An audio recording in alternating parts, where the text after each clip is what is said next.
I got assaulted in a bar by a guy with Down syndrome, and that made me rethink my life. I never thought that a single punch, even one from someone most would underestimate, could jolt me into such deep reflection. It all began on a Tuesday night, a day which seemed as good as any to drown my sorrows in a dark corner of O'Malley's pub. The bar was a familiar haunt where I often sought solace amidst the din of conversations and clinking glasses. That night, the usual crowd was replaced by an unusual ruckus as a small group from a nearby community center had come in for a night out. Among them was Jack, a cheerful guy with Down syndrome who seemed to be the life of the party. I remember I was sitting alone, brooding over a whiskey, when Jack came over. He struck up a conversation, his smile infectious and his laughter genuine. But I was in no mood for cheer. I snapped at him, rudely dismissing his attempt at friendliness. His face fell, but he didn't retaliate, at least not immediately. A little while later, I felt a tap on my shoulder.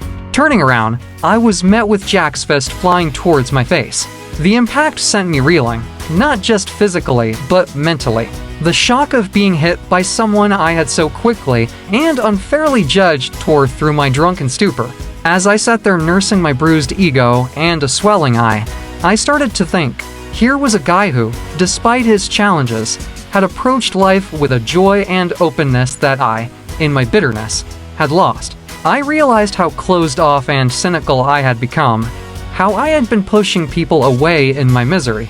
Over the next few days, I couldn't get Jack out of my mind. I went back to O'Malley's, hoping to see him again, but he didn't return. Determined to apologize, I visited the community center. I found Jack there, surrounded by friends, engaged in activities that brought him happiness. When I approached him, he smiled as if nothing had happened.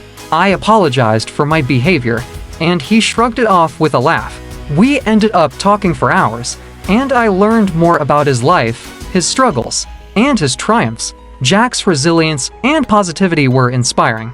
That night, I realized how much I had let my own issues consume me. Jack's unexpected punch was a wake-up call, forcing me to reassess my outlook on life. It made me see the value in embracing joy, in being open to others, and in finding strength in vulnerability. In the end, Jack and I became unlikely friends. His influence led me to make significant changes in my life. I sought therapy, reconnected with estranged family members, and started volunteering at the community center.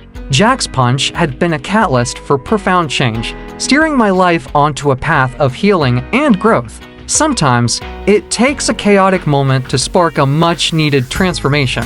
And in my case, that transformation started with an unexpected assault in a bar by a guy with Down syndrome.